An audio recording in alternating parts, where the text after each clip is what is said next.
Thank you for joining me for this episode of God Talk. And thank goodness the elections are over and we don't have to talk about politics, hopefully, for a good long while. But before I move on to today's topic, I do want to encourage you to maybe go back and listen to my podcast from about 3 weeks ago. It's like October 19th or somewhere around there. And on it, it was called Pastor's Political Prognostication. And I nailed it. I said Trump would end up with 312 electoral votes, and that is what he got. So rather than declare myself to be a prophet, I will say this, that sometimes a blind squirrel will find a nut. So I do not claim to be a prophet. I just claim to be a blind squirrel that found a nut. All right. So what I'm going to do now for the next 3 weeks, I'm going to be focusing on life's worries and how to conquer them. And so I researched what are the things that people worry about the most in life. And that's what we're going to address on our God Talks for the next 3 weeks. And this week, we're going to look at number 3. And the third most common thing that people worry about is family problems. So we're going to talk about how to conquer family problems. And I thought, you know what? It might be a good one to talk about since, well, today is November the 7th. And in a few weeks, we're going to be into Thanksgiving. We're less than 2 weeks away from Christmas. And that is when all the family issues begin to intensify. It's guaranteed. I mean, it's guaranteed like Christmas decorations going up on your neighbor's house. It's guaranteed like after Halloween, the Christmas candy is going to come out at Kroger. It's guaranteed like after Halloween, Christmas decorations are coming out at Home Depot. It's guaranteed that family strife, family problems, family struggles, family dysfunction will increase the closer we get to the holidays. Because some people are going to be, and some of you might already be getting into this, some people will start grieving the relatives that have passed. Maybe your father, your mother, a sibling, maybe a spouse, someone that has died in the past that every time the holidays come around, it just makes you miss them all the more.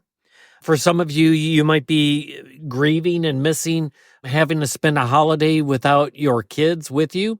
Maybe your kids are married and they alternate between homes, and this is the Thanksgiving or this is the Christmas that they're with someone else rather than with you. And for some people, it's because the feelings of loneliness just intensify during the holidays. Normally, it's not that big of a deal, but as everyone's celebrating with loved ones and you're sitting there on Thanksgiving or Christmas and you're there by yourself, I mean, let's just admit it, that sucks. And so some of you might be grieving that as well.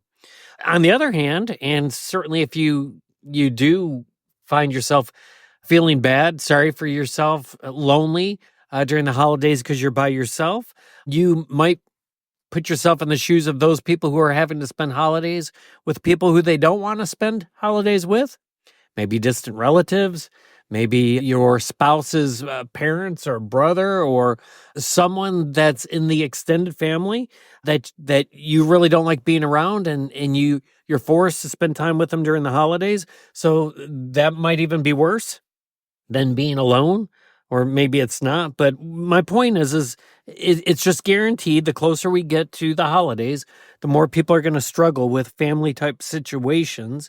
And honestly, people end up sometimes getting very depressed over the holidays because of these things.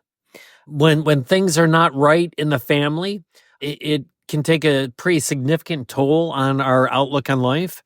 Work bothers us probably second as much. Like when things are going bad at work, then that's bad. But it's even worse when things are going bad with the family. And it's absolutely worse when things are going bad at work and the family. And, the other thing that's interesting, and I've talked about this in the past, is it's statistically provable that more people die during the time of the holidays than they do during other times of the year. something to the realm of 5 to 10% more deaths over the holiday season, depending on the study. And I wonder if some of that has to do with a lot of the depression that comes into play during the holidays. And that depression, once again, deals with those different scenarios that we might find ourselves in. Well, to that end, this topic of conquering life's worries, what I want to talk about is keys to dealing with family issues. Because most of us out there are going to be dealing with some sort of family issues over the holidays. So, key number one, in order to survive the family dysfunction over the holidays, is what you got to do is you got to determine if whatever you're upset about is a big deal or not. Because a lot of us get upset about things that just aren't necessarily as big of a deal as we like to make it into. And so, first of all, just determine if it's a big deal, and if it's not, let it go. The holidays are messy enough as it is, so you don't need to interject a bunch of drama because something little is kind of crawling under your skin. Just let it go. Don't bring it up. Don't hold on to it. Don't keep throwing it in your loved one's face. Just let it go. If it is a big deal, well, then address it, and address it quickly. Because I think what a lot of us do is it gets under our skin. We're not willing to let it go, but by nature, we're not like real confrontational, and we just hold on to it. And then like that builds into something else, which builds into something else. And we start like grouping all the different things together. And then all of a sudden it blows up into being a much bigger deal than what it needs to be. So key number one, to survive the family drama over the holidays, is just determine if it's really a big deal or not. The second thing is you got to learn to take the emotion out of it. This is just such a big one in relationships. People are emotional, some more than others. And when you allow emotion to get into the conversation, it clouds your perspective about what reality is. Emotion will make it personal, and when things are personal, then we feel much more attacked. Emotion will cause us to feel like someone's seeing us a certain way that they might not be seeing us. Emotion will make certain things bigger than what they really are. Emotions aren't always bad, but when it comes to conflict, emotions aren't normally real helpful. So you got to take the emotion out of it. And once you take the emotion out of it, you'll be in a much better situation to talk through whatever the problem is. Third thing to remember during this holiday season when you're dealing with family drama and family issues is that you've got to give people the relationship they want. And what I mean by that is, listen, you might have 3 children and one calls all the time. One you only hear from when they need something, and one you hardly hear from at all. And we let that stuff really bother us. And now everyone's together during the holidays, and you want to kind of tell your kid off because like the only time they talk to you is when they need something, or you want to tell the one how much they hurt you because you never hear from them. And like, give people the relationship they want. And if someone's happy to talk to you every day, then if you can, talk to them every day. If someone's happy talking to you once a month for 5 minutes, then you know what? If that's what they want, then give them what they want. It is that way with my dad, and I don't blame him for it, but my dad, at least when you weren't around, if you're around him, like when I would go back and visit him, he would be happy when I would come over, hang out. He wasn't ever chatty, but like we'd have longer conversations. But after my parents divorced and I was living with my mom, and for all those years, I don't know how many years it was.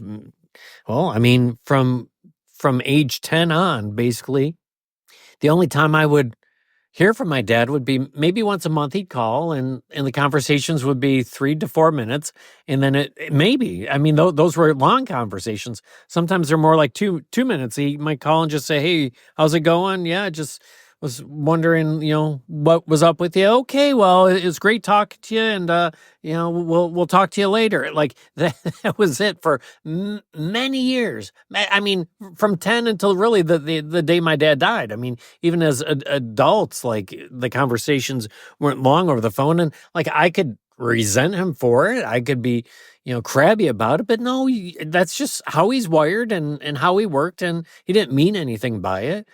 He was very generous when it was my birthday or it was Christmas, and when I was there in person, like it was like no time had ever passed. But that's just kind of how he was when he talked through the phone and you weren't around. And so just give the person the relationship they want. It will keep you from resenting that person because they're not necessarily meeting your expectations. Point number 4, don't control. I think, especially as we age, we get set in our ways.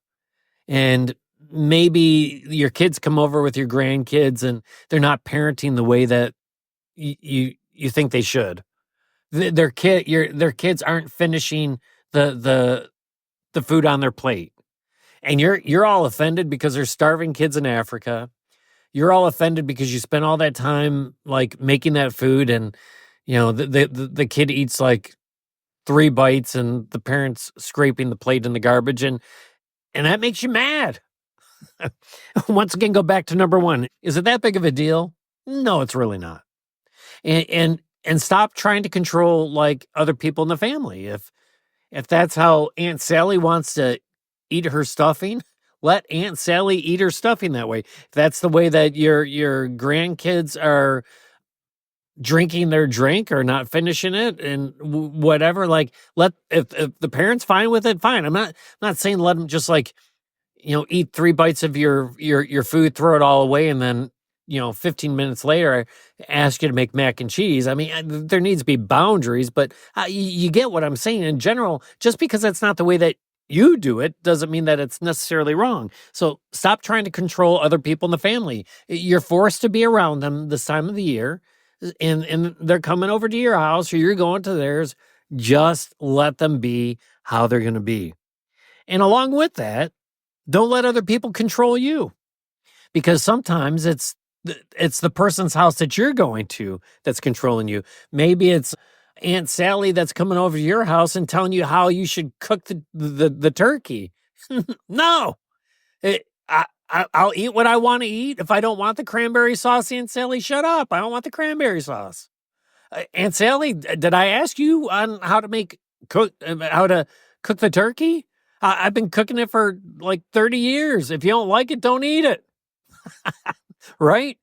So you need to set it as a goal not to control other people, but for your sanity's sake, and so that you don't start getting resentful at Aunt Sally, don't let her control you. You do you, I'll do me, and everyone can be fine with it. And then the last key that I want to share with you is communication is ultimately the key. I can't tell you, like, everyone that I end up doing counseling with, and I know everyone's an absolute, but I think I can almost say everyone. It's because communication breaks down. And so you need to work hard on with family and with loved ones and people that you're forced to do life with because you're related to them, that there's good communication. Now, you can't handle how they take something, but you can handle how you say it and whether or not, it's a big enough deal to say something. And, the Bible always tells us, speak the truth in love. And that's what we need to do with our family members. By you not saying anything and keeping it bottled up, that's not helpful. By them not saying anything and keeping it bottled up, that's not helpful either. I've never done counseling with people that have great communication. It's when the communication breaks down that, people need counseling.